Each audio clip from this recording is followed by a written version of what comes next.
అది ఇచ్చినట్టుగా భావన చేసి స్వామివారు దివ్య అలంకార పూజితులుగా అవి ధరించి వచ్చారు. మళ్ళీ ఇప్పుడు మనమంతా కలిపి స్వామివారికి ఇస్తున్నట్టుగా ఒక వస్త్రాలను చూసి నమస్కారం చేయండి. ఇవం వస్త్రాన్ని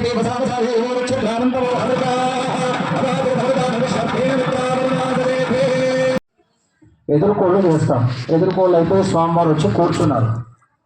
ఇప్పుడు స్వామివారి అనుగ్రహాన్ని కోరుతూ వరుడు వేదిక మీదకి రాగానే వరపూజ అని చేస్తారు. స్వామివారికి మహావిష్ణు స్వరూపంలో ఆవాహన చేసి స్వామివారికి బొట్టు పెట్టి కాళ్ళు కడుగుతాం కదా మనం పెళ్లి కొడుకుకి, ఆ పాద ప్రక్షాళన చేసి మధుపర్క ప్రదానం అంటే పెరుగు తేనె నెయ్యి కలిపినటువంటి పదార్థాన్ని స్వామివారికి ఇవ్వాలి. మన వాడుక భాషలో చెప్పుకోవాలి అంటే వెల్కమ్ డ్రింక్స్, టీలు, కాఫీలు, కూల్ డ్రింక్స్లు, సూపులు, జ్యూస్లు ఇస్తుంటాం కదా. ఎందుకు ఇస్తామది? ఎక్కడి నుంచో వేరే ఊరు నుంచి ఇక్కడి వరకు వచ్చి ప్రయాణం చేసి ప్రయాణ బడలికలో అలసిపోయినటువంటి వరుడికి పునరుత్తేజం రావాలి. అది రావాలంటే ఇవ్వాల్సిన పదార్థాలు అవి కావు. ఆధునిక యుగంలో యంత్రాంగ జీవనంలో మనం అవి ఇస్తున్నాం. కానీ ఇవ్వాల్సినటువంటి పదార్థం పేరు మధుపర్కం, పెరుగు తేనె నెయ్యి కలిపినటువంటి పదార్థం. అందుకే వరుడు వేదిక మీదకి రాగానే ఒక కుడుకలో పాలు నెయ్యి అని చెప్పి పేరు పెట్టి ఇస్తుంటారు. కానీ పాలు నెయ్యి కాదు, దాంట్లో ఉండేది పెరుగు తేనె నెయ్యి ఉన్నటువంటి పదార్థాన్ని ఇస్తాం. అది స్వామివారికి ఇస్తాం. తర్వాత కన్యాదానం, ఆ తర్వాత సుముహూర్తం, తదుపరి మాంగళ్య ధారణ, అక్షతారోపణ. ఇది ఇవాళ మనం చేసుకునేటువంటి కార్యక్రమం. ఆ మధుపర్క కార్యక్రమంలో భాగంగా వరపూజ చేస్తూ ఉన్నారు. అందరూ కూడా స్వామివారిని తలుచుకొని మన కుటుంబంలో ఎవరికైనా సరే విద్యా, ఉద్యోగ, వ్యాపార, వివాహ, సంతాన, ఆరోగ్య విషయాలలో ఎటువంటి ఇబ్బందులు లేకుండా చూడమని స్వామివారిని తలుచుకుంటూ పెళ్లి కావలసినటువంటి వధూవరులు ఎవరైతే ఉంటారో చక్కటి యోగ్యమైన వరుడు రావాలని, వరుడికి చక్కటి గుణవతి యోగ్యురాలైనటువంటి వధువు రావాలని, తల్లిదండ్రులకి తొందరగా వాళ్ళకి సకాలంలో కన్యాదానం చేసేటువంటి యోగ్యత, కన్యాదానం తీసుకునేటువంటి అర్హత కూడా ఇవ్వమని ఆ సాక్షాత్తు శ్రీ మహావిష్ణువు లక్ష్మీ స్వరూపుడైనటువంటి సీతారామచంద్ర స్వామి వారులకు నమస్కారం చేసుకోండి. ఇప్పుడు వరపూజ. శ్రీ మహావిష్ణు స్వరూపస్య వరస్య ఇదమావాహనం ఇదమాసనం ఇదం వాం పాద్యం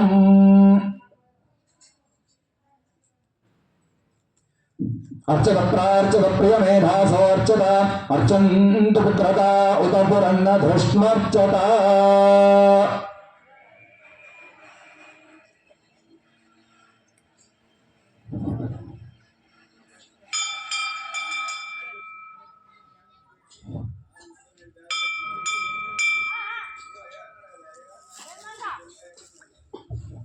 శ్రీ మహావిష్ణు స్వరూపస్య వరస్య ఇదమావాహనం ఇదమాసనం ఇదం వాం పాద్యం సుపాద్యం. నమోऽస్త్వనంతాయ సహస్రమూర్తయే సహస్రపాదాక్ష శిరోరుబాహవే సహస్రనామ్నే పురుషాయ శాశ్వతే సహస్రకోటి యుగధారిణే నమః.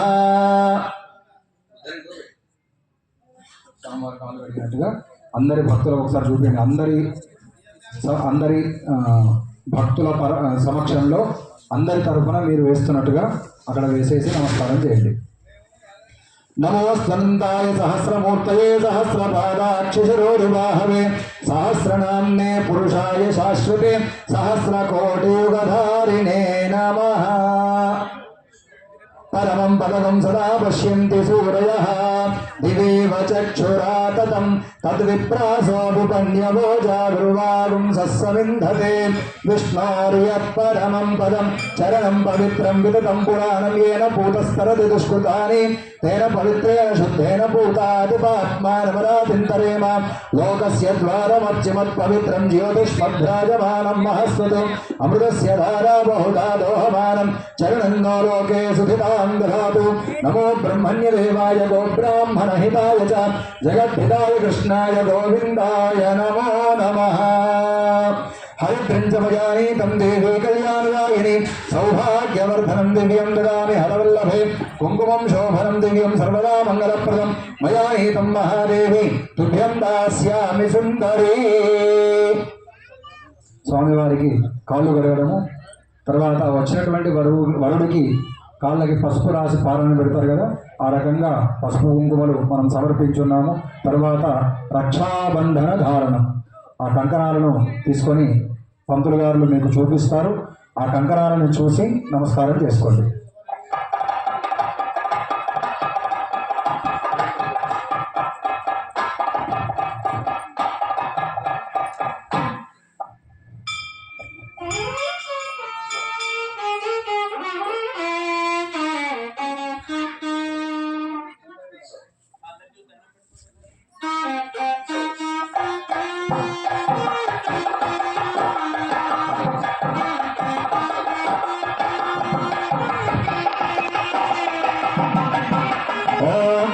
विश्वेत्पाते सवने शुक्रवाच्याय चकर्कमहरन्निन्द्रसिंहते पारायणस्वपावृणोश्चरभाय ऋषिबन्धवे रक्षाबन्धनमुहूर्तः सुमुहूर्तो अस्तु।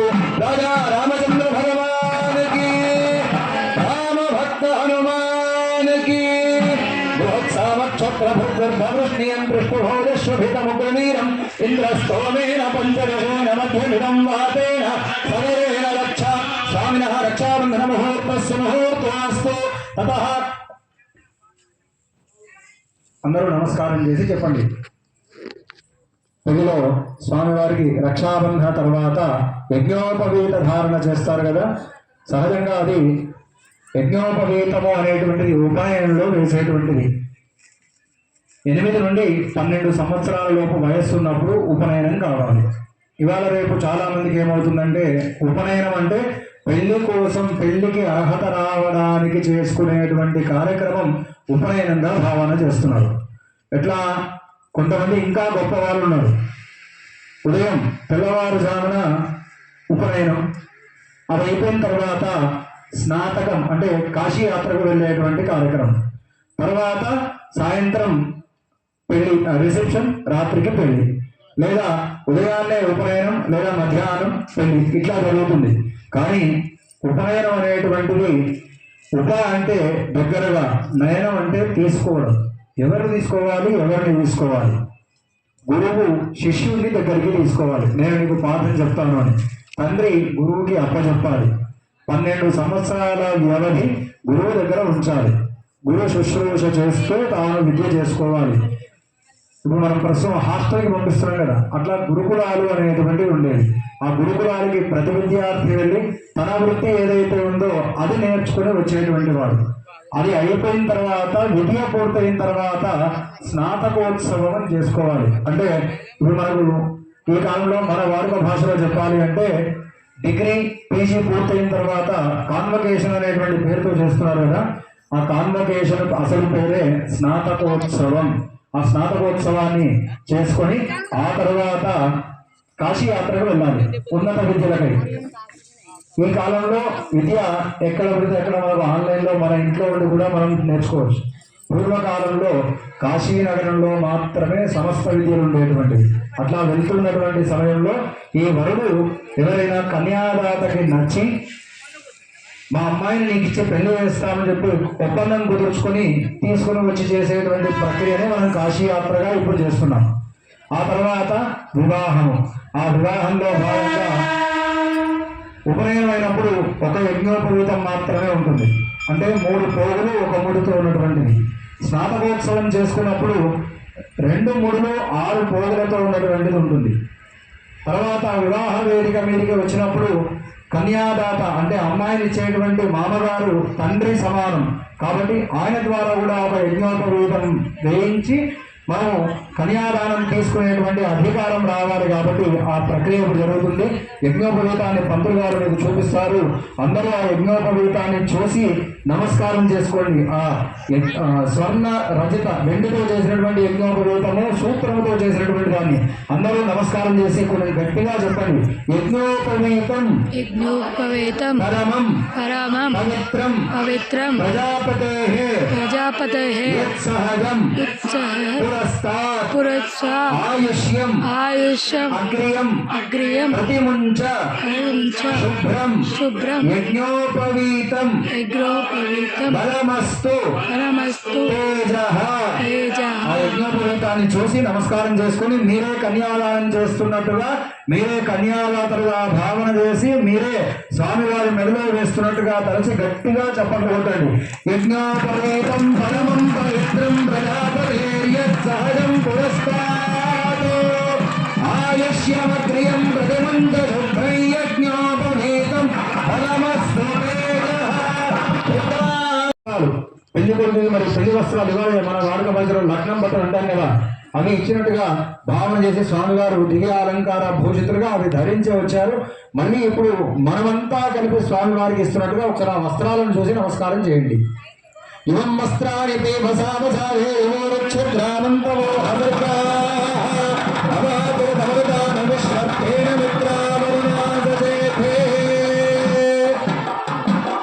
స్వామినః అమృతోపస్తరణమసి ఇత్యపఃపేత్వా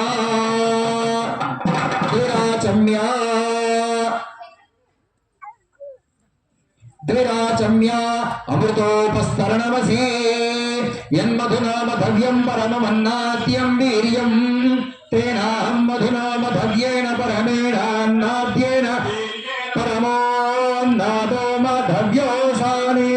ఇందాక చెప్పుకున్నాం కదా, స్వామివారి అలసట తొలగడానికి, పునరుత్తేజం రావడానికి మధుపర్కము అనేటువంటి ద్రవ్యం ఇస్తామని ఆ మధుపర్కం ఇస్తున్నారు. ఆ పెరుగు, తేనె, నెయ్యి కలిపినటువంటి పదార్థం, దాన్ని పంతులు గారు మీకు చూపిస్తున్నారు. అది చూసి నమస్కారం చేయండి. అయం మధుపర్కో మధుపర్కో మధుపర్కః అచ్యుతాయ నమః ప్రథమం ప్రాశ్య హస్తం ప్రక్షాళ్య. అయం మధుపర్కో మధుపర్కో మధుపర్కః అనంతాయ నమః ద్వితీయం ప్రాశ్య హస్తం ప్రక్షాళ్య. అయం మధుపర్కో మధుపర్కో మధుపర్కః తృతీయం ప్రాశ్య గోవిందాయ నమః హస్తం ప్రక్షాళ్య తూష్ణీం చతుర్థ అచ్యుతానంద గోవిందేభ్యో నమః హస్తం ప్రక్షాళ్య శేషమర్గం ధ్యాయ ప్రయచ్చేత్ ప్రతిగత్యేవ రాజా సముద్రమా పురోహితాయ గౌరిదిగాం ప్రాహ గౌరస్య పాదపాత్మాపపాత్మానందే అగ్నిస్ప్రాశ్నాద ప్రథమస్య హేరేధానే అనష్టమస్మాకం గుణ్మన్ బ్రాహ్మణో బ్రాహ్మణేభ్యః యత్యత్రుదేవ పాదం శోత్తరాంజ పిత్రాన్ ఆపఃపాద వనేజనేర్భిరంతన్నాయ బ్రహ్మవర్చస్య సానే ఆమా గణేశ సామర్థ్య సాదరం గతే సాతేజ సాచా తమ్మా ప్రియం ప్రజానాన్ గురువరే. అందరూ నమస్కారం చేసి చెప్పండి. ఆపహ పాద్యాః పాత్యాః అర్హణీయాః అర్హణీయాః ఆపహ అంటే మహావిష్ణు స్వరూపంలో ఉన్నటువంటి వరుడి కాళ్ళు కడుగుతున్నాం కదా. ఎటువంటి నీళ్ళతో కడగాలి అంటే సమస్త నదీ జలాలు, సాగర జలాలు తీసుకొచ్చి వాటితో కడుగుతున్నాము అని చెప్పి మనము ప్రార్థన చేసి ఆ నీటితో కడిగినట్టుగా భావన చేసి నమస్కారం చేయండి.